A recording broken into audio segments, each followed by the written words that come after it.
아멘. 할렐루야. 오늘 새벽에도 생명이신 하나님의 말씀을 들으러 거룩한 하나님의 전으로 나오신 여러분들과 영상으로 함께 하시는 모든 분들 위해 하나님의 은혜와 평강이 있으시길 간절히 축원합니다. 오늘 말씀의 제목은 분명하신 하나님입니다. 예레미야 35장 말씀은 크게 세 부분으로 나누어 볼 수가 있습니다. 1절에서 6절은 이스라엘을 대적하였던 에돔, 7절에서 9절로 에돔의 영원한 재앙이 선포됨, 마지막 10절에서 15절로 재앙의 정당성으로 기록이 되어 있습니다. 오늘 본문 35장 말씀은 에스겔서의 말씀으로 보면 아주 짧은 말씀입니다. 오늘 본문에는 에돔에 대해서 예언을 하는 것을 볼 수 있으며 이스라엘을 억압하던 이방 민족들의 대표를 하고 있는 바로 나라가 에돔이라는 것을 나타내고 있습니다. 그래서 하나님은 이방 나라와 같이 에돔 또한 심판을 받을 것이고 하나님은 이스라엘을 보호하실 것이라는 것을 보여주셨습니다. 세일은 환란 때에 칼의 위력에 이스라엘을 넘겼기 때문에 이제는 황폐하고 폐허가 될 것이다 라고 말씀하였으며 그곳에 거주하는 자가 없을 것이다 라고 또한 말씀하셨습니다. 하나님은 이스라엘의 황폐함을 즐거워한 세일과 에돔을 황폐하게 하실 것이다 라고 다시 한번 말씀하시면서 오늘의 본문 말씀을 간략하게 요약할 수 있습니다. 오늘 본문을 통해 분명하신 하나님의 역사가 어떻게 이루어지는지에 대한 영적인 교훈과 기도의 제목을 삼고자 합니다. 첫째로 재앙의 확실성입니다. 에돔의 악행을 하나님은 간과하시지 않았습니다. 형제 이스라엘이 멸망할 때 에돔이 보여준 불의한 모습에 하나님은 진노하셨습니다. 비록 이스라엘이 하나님께 불순종하여 죄의 대가를 치르게 되었지만 그래도 에돔이 이스라엘에게 행한 악한 짓은 용납이 될 수 없다는 일이었다는 겁니다. 5절 말씀입니다. 내가 옛날부터 한을 품고 이스라엘 족속의 환난 때 곧 죄악의 마지막 때에 칼의 위력에 그들을 넘겼도다. 하나님은 형제 나라인 에돔이 형제를 치며 피 흘리기를 주저하지 않는 에돔은 본인들 역시 피를 흘리며 죽게 될 것이다 라고 말씀하셨습니다. 하나님이 심판을 선포하셨으니 이 일은 반드시 성취될 것이라는 겁니다. 실제로 이 에돔이라는 나라는 AD 70년경에 멸망을 하게 되었습니다. 그리고 이후 세계 역사에서 자취를 감추게 되었습니다. 하나님이 선포하신 것이라면 그것이 복이든 재앙이든 틀림없이 성취된다는 것을 역사적 사실로 보여주고 있는 말씀이 바로 오늘 본문의 말씀입니다. 이 에돔이 옛적부터 한을 품었다라고 기록하는 것을 보면 알 수 있듯이 장자권의 분쟁으로 야기되었던 감정적인 대립 때문에 바벨론이 쳐 들어왔을 때 이스라엘을 멸망시키게 될 때 연합군으로 이스라엘의 패망을 안겨주는 아주 놀라운 일을 저질러 버렸습니다. 그래서 하나님은 에돔의 죄악을 갚으시되 확실하게 갚으실 것이다 라고 말씀하는 겁니다. 하나님은 친히 자신의 손을 그들 위에 펼 것이다 라고도 말씀하시며 한때는 혈족이었던 이스라엘을 배반하고 바벨론 편에 서서 이스라엘의 멸망을 가져오고 피를 흘리게 했던 것을 분개하신 하나님의 화가 재앙이 분명하게 임한다는 것이었습니다. 사랑하는 여러분, 하나님은 분명히 오래 참고 기다려 주시는 분입니다. 하나님은 모든 죄인이 회개하시기를 원하시고 모든 민족이 그분 앞으로 나오시기를 원하시는 사랑의 하나님이십니다. 그러나 어느 시점에 이르게 되면 반드시 공의를 시행하시는 분이기도 하십니다. 세상 모든 개인과 모든 민족은 자신이 행한 일에 따라서 그래서 반드시 보응을 받게 되는 겁니다. 그렇기 때문에 우리는 살아있을 때 그 보응을 받을 수도 있고 죽은 후에라도 반드시 보응을 받을 것입니다. 자기 이익을 위해 남을 괴롭게 하거나 고통받는 이웃을 외면하고 있지는 않은지 우리의 모습을 한번 돌아봐야 될 것입니다. 하나님은 우리에게 이웃을 사랑하라고 끊임없이 말씀하십니다.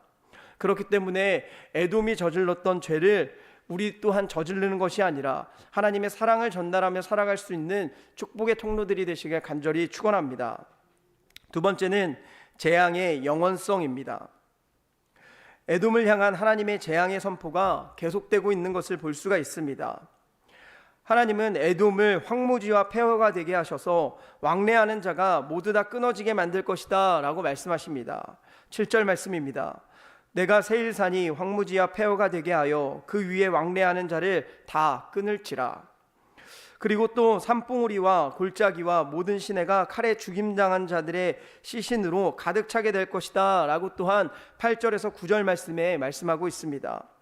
내가 그 죽임당한 자를 그 여러 산에 채우되 칼에 죽임당한 자를 내 여러 맷뿌리와 골짜기와 모든 시내에 엎드려지게 하고 너를 영원히 황폐하게 하여 내 성읍들에 다시는 거주하는 자가 없게 하리니 내가 여호와인 줄을 너희가 알리라.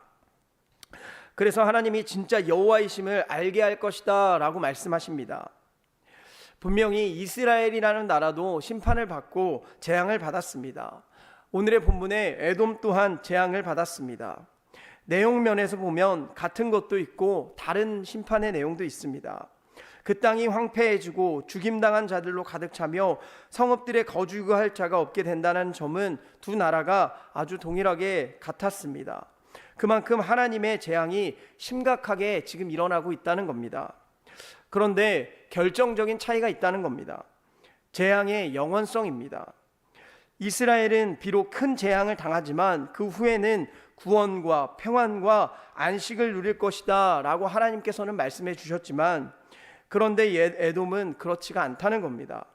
그들이 당할 재앙의 끝은 멸망이었다는 겁니다. 더 이상 기회가 없었다는 겁니다. 이것이 바로 하나님의 백성이 당하는 징계와 하나님을 대적하는 자들이 당하는 징계의 차이점인 것입니다. 우리는 이 말씀을 보면서 또 한 번 하나님께 감사해야 될 줄 믿습니다. 하나님이 나를 지명해서 불러서 자녀를 삼아 주셨다는 것에 감사를 해야 한다는 겁니다. 하나님은 선택한 백성을 영원한 멸망, 재앙으로 끝내시는 분이 아니시라는 겁니다. 에돔은 역사에서 영원히 사라지지만 하나님의 백성들은 지금도 건재하게 세상을 지배하며 살아가고 있습니다. 이것이 분명한 차이라는 겁니다.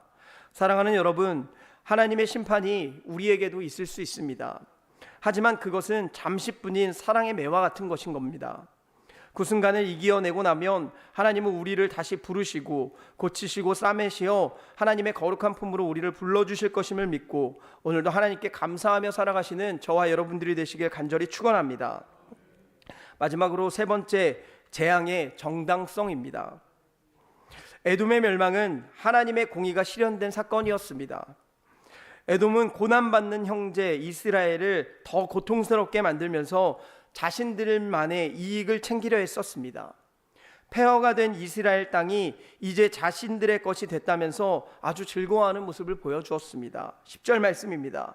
내가 말하기를 이 두 민족과 두 땅은 다 내 것이며 내 기업이 되리라 하였도다. 그러나 여호와께서 거기에 계셨느니라. 긍휼을 저버리고 정의를 외면한 에돔의 모습을 보여주고 있는 겁니다. 그래서 하나님은 그들을 심판하셨습니다. 에돔 또한 하나님을 욕하며 패악한 말을 함부로 막 내뱉게 됩니다. 12절 말씀입니다.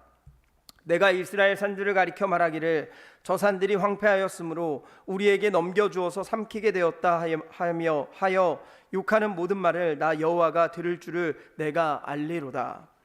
에돔의 어리석은 말들을 하나님이 다 듣고 계셨다는 겁니다. 하나님을 대적하며 그분의 이름을 비방한 것 또한 하나님이 들으셨다는 겁니다. 그래서 하나님은 이 에돔을 심판하시며 재앙을 내리시겠다는 거예요. 에돔은 그래서 징계당하는 것이 마땅하다는 겁니다. 정당하다는 겁니다. 왜냐하면 하나님을 비난했고 또한 형제의 고난에 기쁨에 춤을 추었으며 고통당하는 것을 즐거워했기 때문에 그렇습니다. 자신만의 이익을 챙기려 하였기 때문에 그렇습니다. 그렇기 때문에 하나님의 심판이 정당하다라고 볼 수가 있는 것입니다. 사랑하는 여러분, 우리는 그래서 하나님 앞에 온전하고 정직하고 깨끗한 모습으로 살아야 함을 믿으시길 바랍니다. 하나님은 어디서든지 우리를 지켜보고 계시며 우리가 하는 말 또한 듣고 계시는 분임을 믿으시길 바랍니다. 그렇기 때문에 바르게 정직하게 살아가실 수 있는 사랑하는 광림의 권속들이 되시길 간절히 축원합니다. 기도하겠습니다. 사랑과 은혜가 풍성하신 하나님, 오늘도 하나님의 거룩한 제단으로 올라와 하나님의 말씀을 듣게 하여 주시며 또한 말씀을 통해 영적 깨달음을 주심에 감사를 드립니다. 오늘 주신 말씀으로 하나님의 재앙은 분명히 보응하시는 하나님으로 나타나는 것을 깨닫고 오늘 하루를 살아가며 죄에 매여 살아가는 것이 아니라 오직 하나님의 정의를 깨닫고 살아갈 수 있도록 인도하여 주시옵소서. 하나님은 살아계시는 하나님으로 우리의 모든 것을 보고 계시는 분임을 믿으며 주님과 동행하여 선을 이룰 수 있는 우리가 될 수 있도록 역사하여 주시옵소서. 오늘 주님께서 베풀어 주신 은혜와 사랑을 기억하며 마음과 정성을 다해 예물을 드린 손길들이 있습니다. 간절한 마음의 소원을 담아드린 감사헌금 11조 1,000번제로 주님 앞에 예물을 올려드리오니 그 기도에 응답하여 주시옵고 하늘의 신령한 복과 땅의 기름진 복으로 충만하게 채워 주시옵소서. 또한 몸과 마음과 영혼에 아픈 환우들이 있습니다. 성령께서 아픈 부위에 친히 안수하여 주시고 치유의 능력이 나타나 깨끗하게 회복시켜 주시옵소서. 그렇게 하실 줄 믿고 감사드리며 사랑이 많으신 예수 그리스도의 이름으로 간절히 기도드리옵나이다. 아멘.